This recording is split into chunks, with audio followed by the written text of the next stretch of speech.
अस्सलाम वालेकुम welcome back to my channel. இன்றைக்கி நம்ம சேனலில் ரெசிபி நம்பர் 3 ஆனியன் பக்கோடா எப்படி செய்கிறதுன்னு பார்க்கலாம். வாங்க வீடியோக்குள்ளே போகலாம்.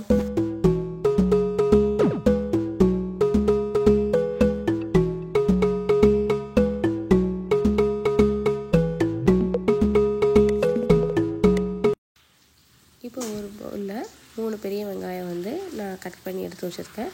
நான் ஸ்லைஸாக கட் பண்ணி வச்சுருக்கேன். உங்களுக்கு இந்த மாதிரி வேணுனாலும் கட் பண்ணிக்கலாம், இல்லை நீங்கள் குட்டி குட்டியாக கூட நீங்கள் கட் பண்ணிக்கலாம், அது உங்கள் விருப்பம். ஆனால் ஸ்லைஸாக இந்த மாதிரி நீட்டமாக கட் பண்ணால் ஆனியன் பக்கோடாக்கு நல்லாயிருக்கும். இப்போ இதை கட் பண்ணி நல்லா பசஞ்சதுக்கப்புறமா இப்போ பச்சை மிளகா நான் பாதி சேர்த்துருக்கேன். உங்களுக்கு எந்த அளவுக்கு காரம் வேணுமோ அந்த அளவுக்கு நீங்கள் சேர்த்துக்கலாம். நான் கிட்ஸ்க்கு கொடுக்கறதுனால நான் பாதி மட்டும் சேர்த்துருக்கேன். அதோடு நான் 2 டேபிள் ஸ்பூன் நான் மிளகாத்தூள் சேர்த்துருக்கேன். அதோட கொஞ்சமாக நான் மஞ்சத்தூள் சேர்த்துருக்கேன். இப்போது தேவையான அளவு உப்பு சேர்த்துக்கோங்க. சேர்த்ததுக்கப்புறமா நம்ம 2 டேபிள் ஸ்பூன் நான் கடலை மாவு போட்டிருக்கேன். உங்களுக்கு கடலை மாவு இல்லைன்னா நீங்கள் பஜ்ஜி மாவு கூட போட்டுக்கலாம். அப்படி இல்லை அப்படின்னா வெறும் கடலை மாவு மட்டும் வேணாம் அப்படின்னா நீங்கள் அரிசி மாவு சேர்த்து கூட அதில் போட்டுக்கலாம். நான் வெறும் கடலை மாவு மட்டும் தான் போட்டிருக்கேன், அது நல்லாயிருக்கும். இப்போ கடலை மாவு போட்டுட்டு நல்லா ஒரு நல்லா பிசைங்க.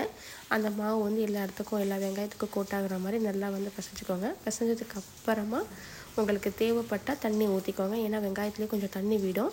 ஆனால் நான் எனக்கு 3 டேபிள் ஸ்பூன் மாதிரி தண்ணி தேவைப்பட்டுச்சு. நான் அதை மிக்ஸ் பண்ணிக்கிட்டேன். மிக்ஸ் பண்ணி ஒரு 5 மினிட்ஸ் நல்லா ஊற வச்சுக்கோங்க.